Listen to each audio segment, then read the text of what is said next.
This podcast of the Gamecock Central Takeover Hour, presented by Firehouse Subs, is sponsored by AAA Heating and Air. The premier HVAC company in the Midlands is growing. Are you a top HVAC technician?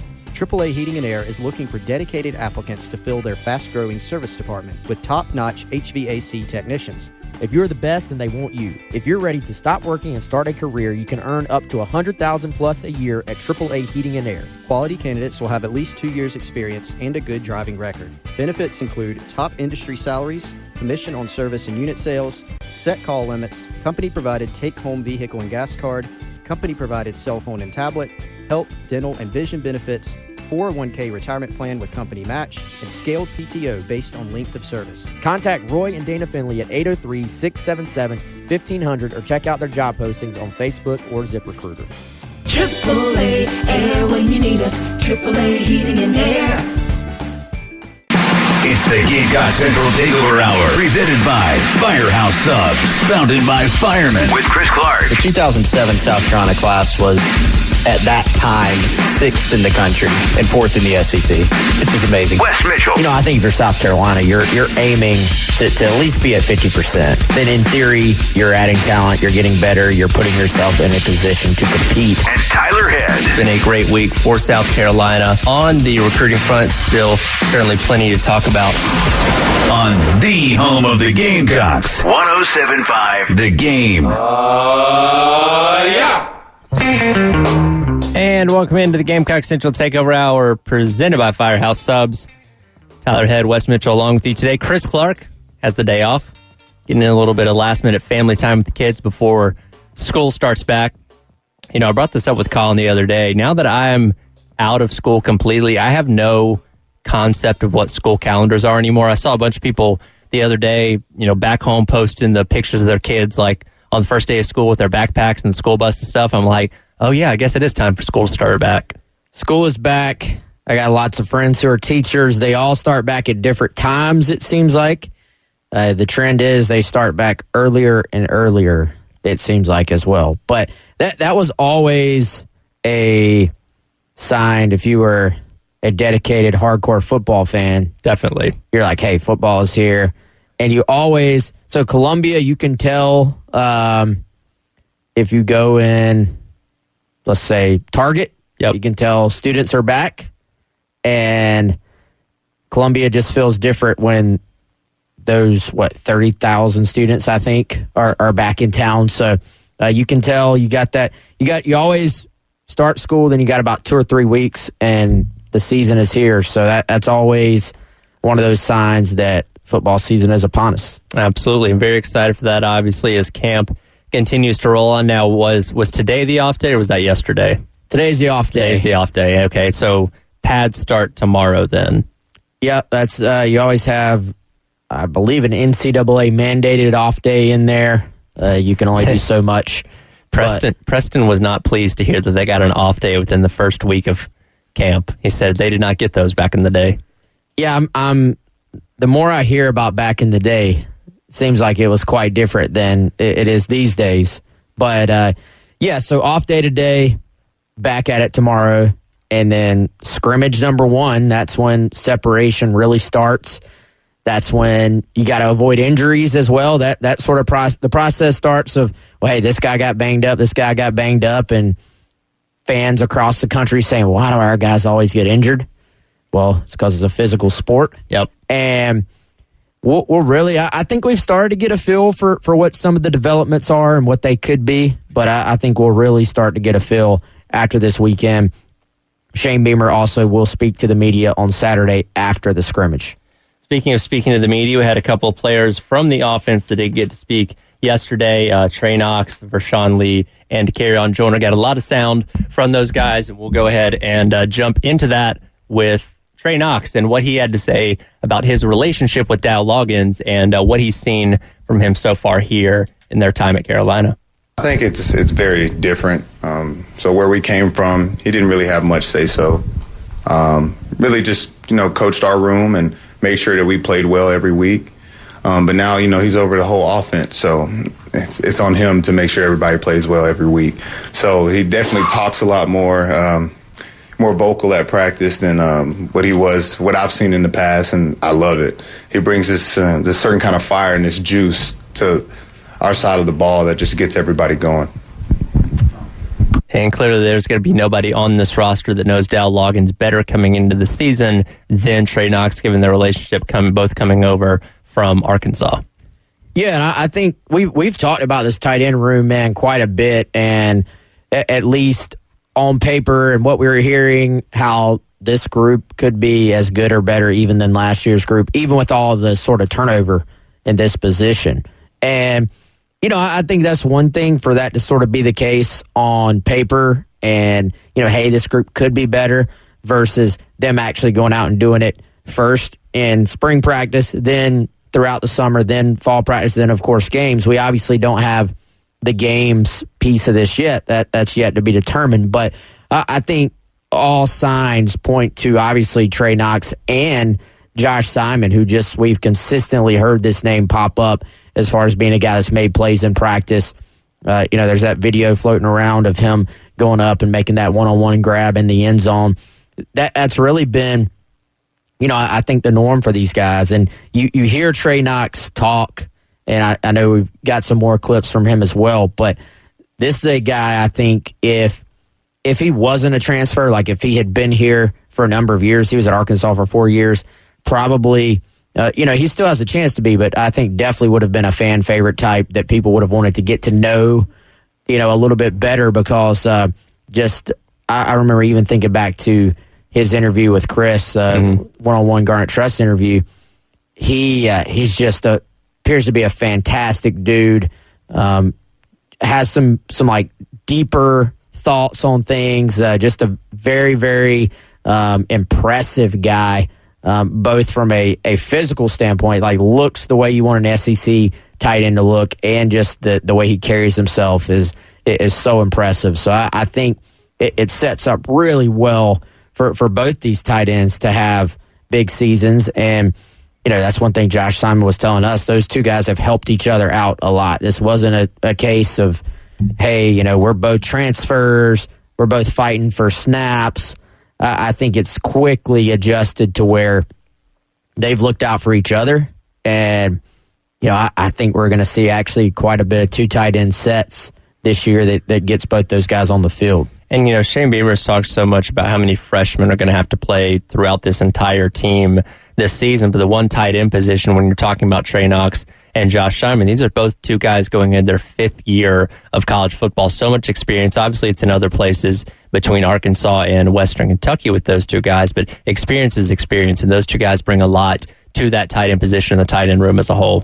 Well, yeah, and they're grown men now. I think the difference in being 18 years old, both, kind of on and off the field, your just mindset, but also your physical maturity, having a number of years in a college weight program, allowing yourself to grow as a person and as an athlete. That's experience that really you can't replace. You can't buy it. You can't instantly get it. You can't microwave it. The only way to have it is to actually go out and sort of have those years, kind of put in those years. So for both of those guys, man, I think they're in a place where they've kind of paid their dues. They're obviously at a different place now, different school, but it's a lot easier transition when you're a grown man versus coming in and being a high schooler. And I think, not to get too far away from what Trey had to say, because we're going to continue into that, it's going to be fascinating to see which of these freshmen,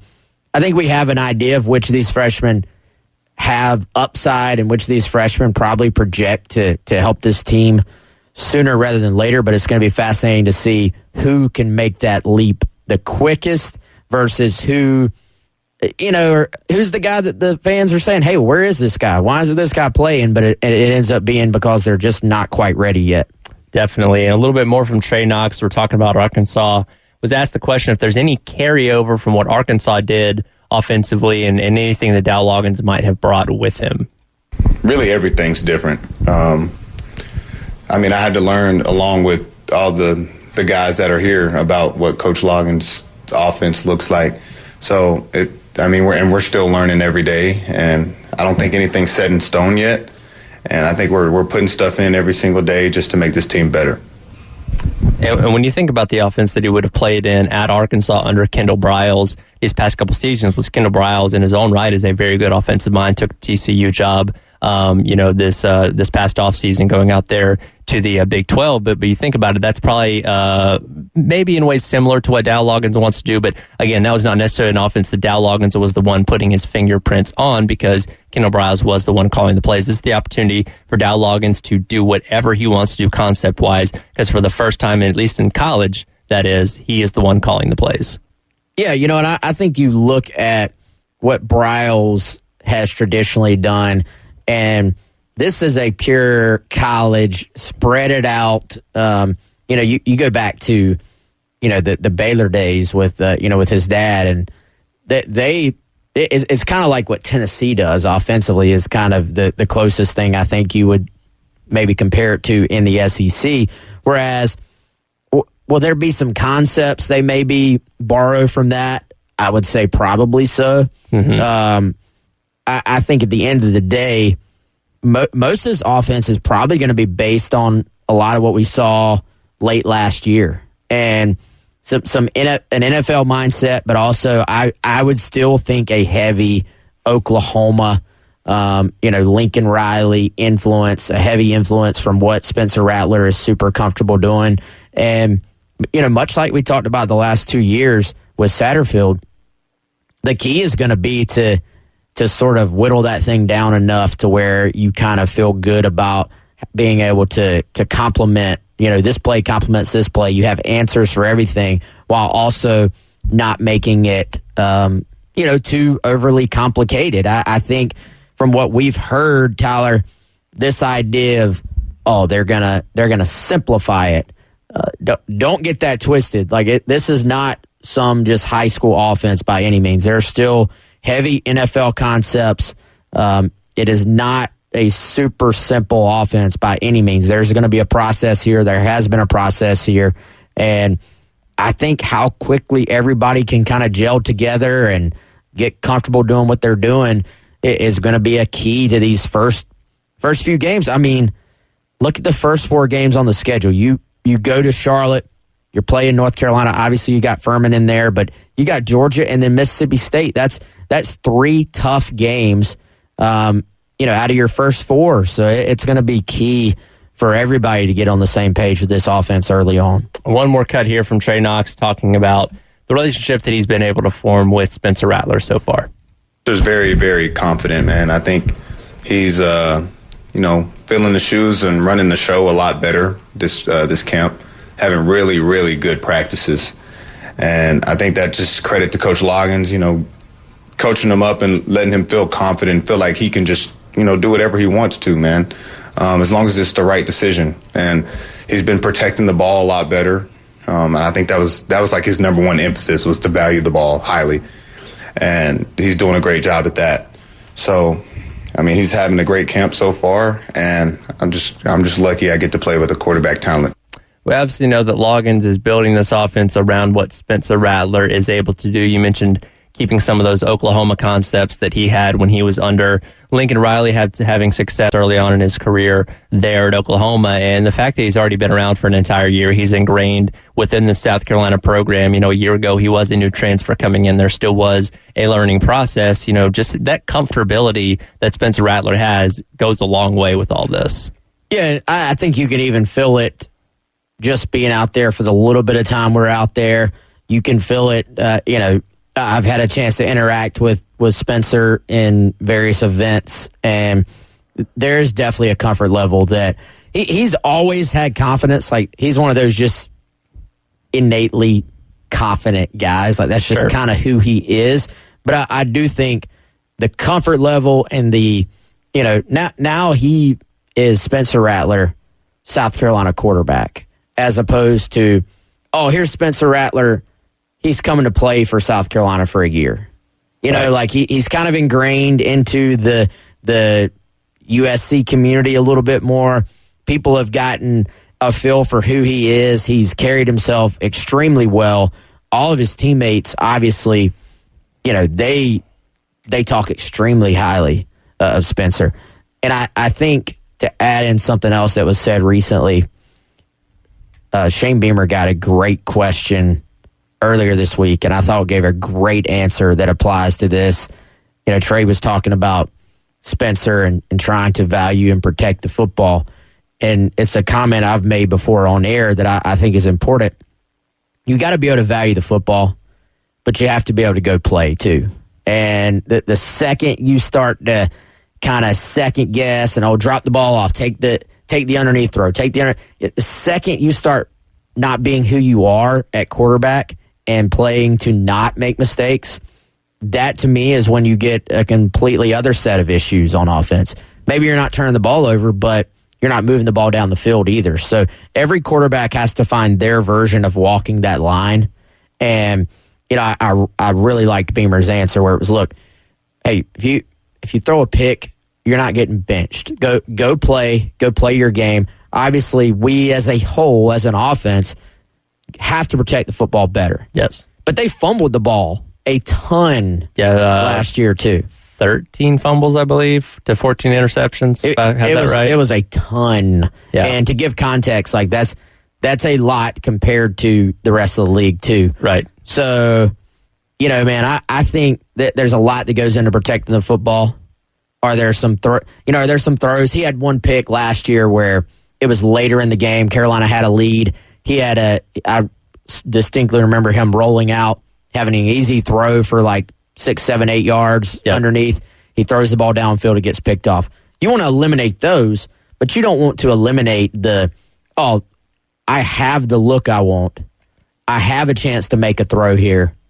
And there were times ball goes off a receiver's hands, gets picked off. That's not on Rattler, so you don't need to own that. You don't need to feel like, I can't be aggressive because I'm worried about throwing an interception. So that's a fine line to walk. It's not easy, but I do like, because I do like hearing that, because I go back to Bentley's final year before, he ended up getting hurt game 1, but there was so much talk about protect the ball, that I felt like he went into that game playing conservatively as far as his decision making. So that Spencer Rattler is not the Rattler that can lead South Carolina to a big season, and that's not the Rattler that can lead Spencer Rattler to being, a high round draft pick either. Right. We'll hear from Vershon Lee talking about the offensive line coming up next. Gamecock Central Takeover Hour, presented by Firehouse Subs, 107.5 The Game. It's the Gamecock Central Takeover Hour, 107.5 The Game. Guys, it is Wednesday, which means it is the day that you can go get the sub of the day and get the New York Steamer, which is my personal power ranking favorite right now. I'm not saying it'll stay at number 1 because the rankings have moved around, but right now, and really for the last 2 or 3 months, it has remained number 1. So there's a sub of the day every single day from Firehouse Subs. What that means is you can go online, you can go in-store, you can hit the app, $7.99 medium sub for whatever the sub of the day is that day. Again, New York Steamer is the sub of the day for today. Got some pastrami on there, which is actually apparently one of my favorite things. I didn't know until very, very recently. Got some Italian dressing on there. It ties the whole thing together. So whether you want that or maybe you want to try the new pepperoni pizza meatball sub, if you order that on the app right now, you can get it for just $6. So you got plenty of options, as you do every single day at Firehouse Subs. Go to firehousesubs.com. Hit the rapid rescue, or like I always tell you, just do what I do. Get the app, save your information on there. You can pick out what you want. You can add, you can subtract from the sandwich, and you can have it waiting for you on the shelf. Again, shout out our friends, Firehouse Subs, our presenting sponsor right here on the Gamecock Central Takeover Hour. Sound from Rashawn Lee coming up next. Gamecock Central Takeover Hour, presented by Firehouse Subs, 107.5 The Game. You loved Lala Kent on Vanderpump Rules. Now get to know her on Give Them Lala. Is it weird having a million things to talk about and the only thing he wanted to talk about is Bravo? Yes, and it's always weird. It's like when I went to the White House Correspondents' Dinner and thought that this was my chance to make a change, and they were like, well, enough about change. Scandal. And then I have so many questions for Howie that had nothing to do, and he was like, so scandal. Give Them Lala, wherever you listen. It's the Gamecock Central Takeover Hour, Presented by Firehouse Subs. Founded by firemen with Chris Clark, Wes Mitchell, and Tyler Head on your home of the Gamecocks. 107.5 The Game. Different. I didn't even play center in high school. I played like left tackle in high school, so it's been completely different. You see the field in a different lens, so you have to be more vocal and understand what your teammates are doing. So that's like the biggest change, I guess. And in a sense, you always with the big guys, but I played left guard last year, so I was used to it. So that's it. Welcome back into the Gamecock Central Takeover Hour presented by Firehouse Subs on 107.5 The Game. Tyler Head, Wes Mitchell, along with you. On this Wednesday, that was the voice of Rashawn Lee, the center for the Gamecocks, as we progress through camp, almost a weekend, talking about transitioning to playing that center position, which he's played everywhere else on the offensive line, played guard, played tackle, but center is new to him, didn't even play it back in high school, and we don't doubt his abilities to play the position, but there's definitely an acclimation process, being that he's never really played that spot before. Yeah, and I think that's probably a good spot for him, though, because that, to me, you look at the other options, right? Tackle, you have to have just elite athleticism to play out there, especially against SEC teams and the level of athleticism you face out on the edge. Pass rushers, you're kind of on an island. You go to the guard spot, you just got to be so big and strong and physical and wide, basically, to play that spot. Center is where, I don't want to say you can hide someone, but if you're not quite as big as maybe you need to be to play guard, but you're intelligent, which obviously Vershon is, you're experienced, he's gotten a lot of experience so far, it really can be a great spot for somebody with his skill set, I think. And the interesting thing about Vershon is it's always kind of been a thought that he could end up at center. And, I think has taken snaps before. He's never been the center at South Carolina, but has kind of worked on his snaps and stuff like that in the past. So this sets up well for him. If anything, the injury to Jalen Nichols, and it kind of shows you what the kind of domino effect can be, especially on the offensive line. If you look back at the spring before that injury, you kind of had, it looked like Gargiulo and Vershon Lee may fight it out for center, and they both were working at center some. As it progressed, Vershon was playing center, Gargiulo was playing left guard, but you also had Ja'Kai Moore playing at left guard. Gargiulo was going to be a starter. Like that's been locked in, I think, since very early in spring because he's been that good. So the move of Ja'Kai out to left tackle, to me, that sort of solidified Gargiulo's need to play left guard, solidified Rashawn Lee as your center, and it obviously chipped away at your depth, but I think that does, maybe if there's a silver lining to it, is that Trey Jones, Vershon Lee, and Nick Gargiulo have taken a ton of reps now as the ones. And I think pretty solid bet that those three start out together alongside each other so they can really start to get a feel for each other. And I think Vershon's going to have a good year. He's played a pretty good bit to this point, and I think center actually really could be his home. And they kind of had to make a decision. All right, is Gargiulo going to play guard or center? Is Lee going to play guard or center? It appears they've kind of settled on this being the configuration inside. Yeah, and one more cut here from Vershon Lee. You mentioning Nick Gargiulo. He talked a little bit about Gargiulo and Sidney Fugar, a couple of the transfers coming in for this offensive line this season. They gelled real well. They came in the group. They came in perfectly fine. Nobody really was a standout guy. So we just, everybody gelled and everybody accepted everybody. And they've been doing real good. Everybody has ups and downs, but everybody's been doing really good. So I appreciate it.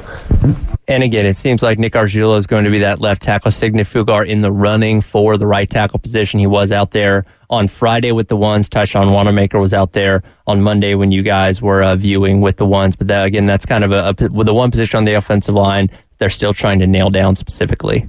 Yeah, Gargiulo left guard guard, sorry. Yeah. Ja'Kai Moore, probably left tackle. We'll see. But yeah, right tackle, I mean, that's become a battle. Yep. And so you got Fugar, like you said. We'll see. You obviously have Tyshawn Wanamaker. We'll see if Kason Henry can start to get into that mix there. I think ultimately they're going to need Kason Henry to play a role somewhere at some point this season. So I think that's something to continue to keep an eye on.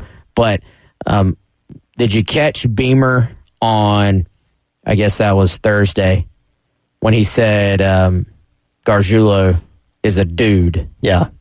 First of all, that's my word. Dude. Second of all, if that's one of the best compliments anybody in football can pay to another person in football. Absolutely. So, Gargiulo may have been the best blocker on the team in the spring, which is saying something. He's a new guy, comes in from Yale. I think a lot of people maybe said, okay, but Yale, like what? Right. But just has, I think, all the skills you look for to help on the offensive line. Obviously is a sharp dude too. And to tie all this together, I don't know if you realize this, Tyler, but when we had him on our Garnet Trust interview, he was talking about how he was going to go win the burger eating contest at a local establishment here in Columbia. Right. And he did confirm at Media Day that he did so. And he is on the wall. Word. Yeah, I won't give them away, but he is on the wall there after hammering 10 burgers. But Gargiulo is a man who looks like he can handle 10 burgers. Yeah. And has really already sort of stepped in and become a bit of a leader in this group. And like Vershon said, sort of all the guys have gelled together. We'll see what happens at right tackle, though, man. I mean, that's a spot, really tackle in general.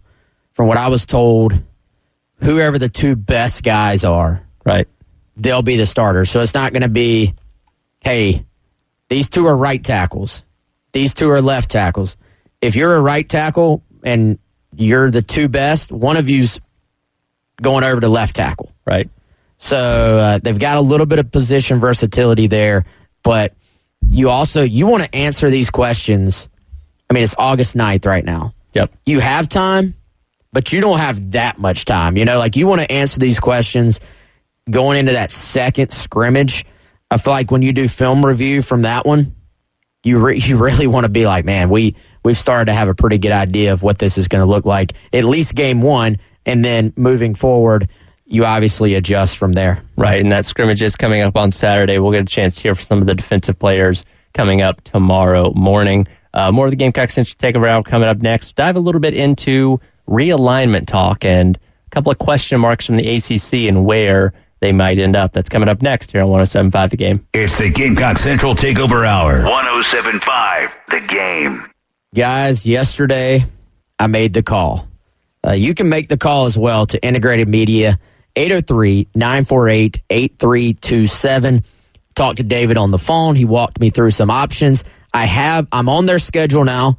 Integrated Media is coming out to the house, and apparently we're going to walk around and we're going to come up with the dream plan, and then we're going to decide how much of the dream plan we're going to implement now and how much we're going to implement later. The first thing we're doing, though, Tyler, is we're running Ethernet throughout the house. So there's no longer going to be me unplugging the television plug for the Ethernet streaming and running a long cord all the way up to the office whenever I need to do our podcast. So we're running Ethernet into the wife's office. We're running it into my office. Maybe a video game room as well. Why not? See.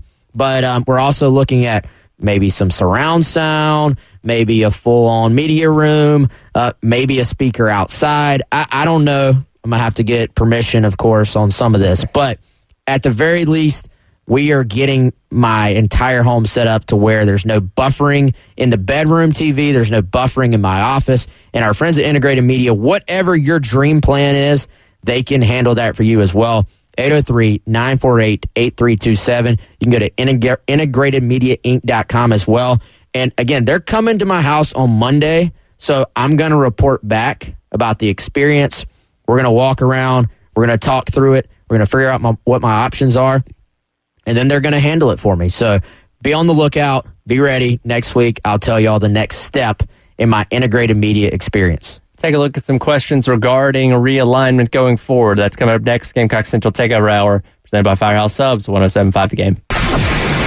It's the Gamecock Central Takeover Hour, presented by Firehouse Subs, founded by firemen, with Chris Clark, Wes Mitchell, and Tyler Head on your home of the Gamecocks, 107.5 The Game. Welcome back into the Gamecock Central Takeover Hour, presented by Firehouse Subs here on 107.5 The Game. Tyler and Wes along with you on this Wednesday morning. I want to remind you about the Ultimate Gamecocks season ticket giveaway, live now on 1075thegame.com. Just click on the Ultimate season ticket image, fill out the form for your opportunity to win tickets to every home football game, every home men and women's basketball game, and every home baseball game for this upcoming sports calendar season. Again, the Ultimate Gamecocks season ticket giveaway. We've talked so much in these past couple of weeks about realignment because so much has changed on a day-to-day basis. I'm honestly surprised we're not in here talking about Stanford and Cal being confirmed to go into the ACC, because that's the latest happenings as far as the rumors go of what could be coming next. Chris brought up this article the other day from On3 in reference to what's going to happen with three schools from the ACC, FSU, Clemson, and Miami going forward. FSU's obviously been very vocal about wanting to leave the ACC due to the locked-in grant of rights, not having the revenue be on par with the SEC and the Big Ten. Clemson and Miami were part of that group of 7 schools that were looking at how to get out a little bit earlier on in this year. Obviously, they weren't able to do that, but these all three seem like 3 schools ready to go somewhere whenever they can. The only problem is, are the SEC and the Big Ten willing to take these guys in? Well, and I think we're going to find out just how much or little the SEC cares about its current member institutions and their opinions. And as you grow and as you add a Texas and an Oklahoma, you know, how much does the wants and needs of the individual school sort of get diminished because there's now even more voices in the room? I think we all know that if you are South Carolina, you don't really want Clemson in this league. And if you're Florida, you don't want Florida State or Miami. You know, in the past, if you're Georgia, you didn't want Georgia Tech. I don't know if Georgia Tech matters enough right now, frankly, to care. But still, do you even want to give them a lifeline of that? Don't give them a chance. Yeah, don't give them a lifeline of that extra money. So I think, and the point of this article, which I would encourage everybody to go read it. It is on Gamecock Central. You have to go to the little news tab and scroll down because it's from a couple of days ago. But it was sent in. It was actually an op-ed piece by someone who is connected to this world but wanted to remain unnamed. So if the point is, if you are South Carolina, you hope that the SEC will just leave Florida State, leave Clemson to kind of wither, I think. And obviously they aren't happy with the ACC, Florida State, I mean. And it's kind of a bold decision, though, to be so public about being unhappy. Yep. And, you know, if you're the Big Ten, you've got a lot happening in your world right now. You have got a lot to manage. You've got a lot to figure out logistically. Yep. That the quotes I've seen make me think those logistics are not near as far along as one would think they should be. Right. At this point. Well, you think about it. Typically bringing teams into a conference is a multi-year planning process. We knew about Southern Cal and UCLA going there a year or two ago for 2024. And now UW and Oregon are going in literally a year from now. So, yes, a lot to figure out. They had got to blow up the entire schedule that they released a couple of weeks ago because they had it set for 16 teams. Now you're up to 18. So, yeah, not to mention the literal cross-country trips these teams are going to have to make going from Rutgers to Oregon or Washington to Penn State and so on and so forth. Yeah, and you...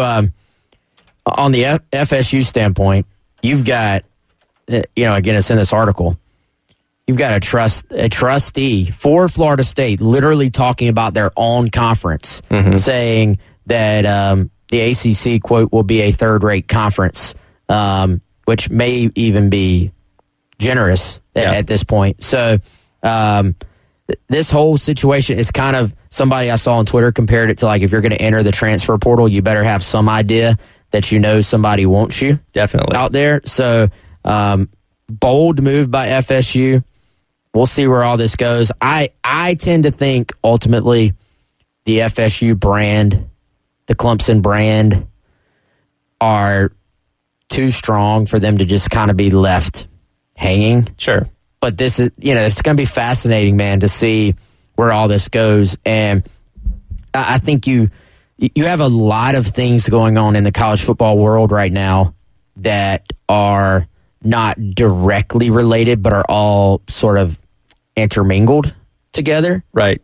You've got conference realignment, you have NIL, you have the transfer portal, all that sort of overlap each other in some ways. And, I think you also have something that would seem to be not related, but is obviously also in a lot of ways related, is the whole concept of cable versus satellite versus streaming and how you make that money make sense, because we know that these TV deals are based on being able to have a certain number of subscribers who are going to watch. And we also know ESPN, which obviously has the contract with the SEC, is currently laying off a lot of their high-earning people while simultaneously bring in Pat McAfee. Yep. So, there's a lot of layers to this thing. Let's add another layer, something that came out yesterday, Tyler. ESPN Bet, which is now their contract with Penn Gaming, which I think actually is a little bit of a lifeline for ESPN in terms of being able to pay all their bills the next 10 years or so, because you're getting an influx of money from that deal. But we've seen gambling become kind of this thing that is, we know that goes on, but we're just going to allude to it, to more and more being a part of what ESPN does. Now, there is no separation here. It's 100% part of what they do, and ESPN Bet going to be implemented within the ecosystem of ESPN's other programming and apps. Yeah, and we can continue this conversation up next as we close out today's edition of the Gamecock Central Takeover Hour presented by Firehouse Subs on 107.5 The Game. It's the Gamecock Central Takeover Hour. 107.5 The Game. Guys, special announcement for the season. We will have the return, I'm told, of buy or sell this season. And once again, my friend Kendall Walsh, you may remember her as Kendall Belk when she was over there working for the Gamecock Club. She is our presenting sponsor of Buy or Sell, and Kendall Walsh is now with Better Homes and Gardens Real Estate Medley. If you are in a position to sell your home, or you want to buy a home, or you just want to know, hey, can I buy or sell a home right now? What does that look like? What does that process look like? Give Kendall a call, shoot her an email, follow her on Instagram. You got several options, whatever is easiest for you. If you want to call her, 803-414-3590. If you want to follow her on Instagram, it's at workwithwalsh. If you just want to shoot her an email, it's workwithwalsh@gmail.com.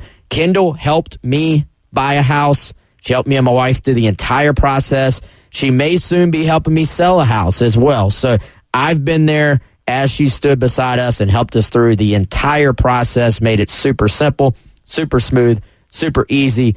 The real estate world right now is it's a roller coaster. You're going to need somebody there who's been through it, who can help you through it. Give Kendall a call, 803-414-3590. Touch on a little bit more realignment as we wrap up today's Gamecock Central Takeover Hour, presented by Firehouse Subs, next on 107.5 The Game. It's the Gamecock Central Takeover Hour, presented by Firehouse Subs, founded by firemen, with Chris Clark, Wes Mitchell, and Tyler Head on your home of the Gamecocks, 107.5 The Game.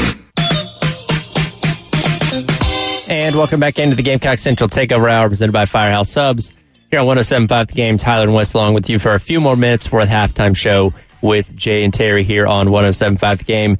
Continuing on our conversation about realignment and talking about the potential fate of FSU, Clemson, and Miami, I think one thing that's going to be very important on what the next step conferences like the SEC and the Big 12 take down the road is seeing how the Big 10 handles 18 teams. They are the first conference, at least at this level of football, to have that many members. How's that going to work? How they're going to manage it? How do they do the schedule? I think them kind of being the guinea pigs is really going to allow the SEC and the Big 12 to say, okay, is this something we want to do? Do we want to go to 18? Do we want to go to 20? Let's see how the Big 10 handles it first. Yeah, and how do you sort of, I guess, come to terms with, all right, if you're adding more teams, are you watering down your product, or are you adding even more competition for your traditional powers? Everybody can't win the thing. Right. I think that's the part we forget when we keep adding blue blood programs, especially the SEC, adding Texas, adding Oklahoma. Everybody can't win, and we're doing away with divisions. So how does that affect what is already such a intense coaching cycle, right? Where everybody expects to win because you pay these coaches so much. There is no, we feel bad, win in 3 years because you're making millions of dollars. Well, so is everybody else in your conference. So I think this will have effects on the various programs in these conferences that we're maybe not even talking about as much anymore. We like to think, the conference is getting stronger. But is it better for the University of South Carolina? Is it better for Georgia? Is it better? Is it better for Texas that they're going to be in the SEC? They're going to make more money, but is it better for them? And when you talk about specific brands, specific teams you're bringing in a Clemson, that might serve a little bit more beneficially to the SEC than bringing in a Miami. Miami's been good, and they certainly had their heyday, but they're not what they were 20, 30 years ago, so they don't bring as much to the table as a Clemson, as Florida State, two programs that have had more recent success.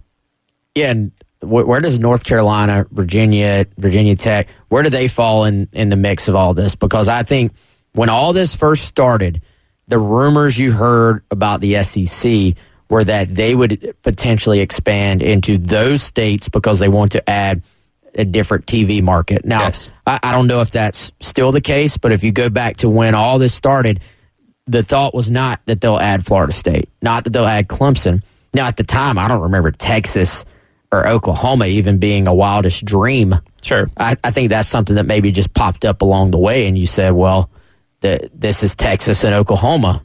Of course you're going to listen.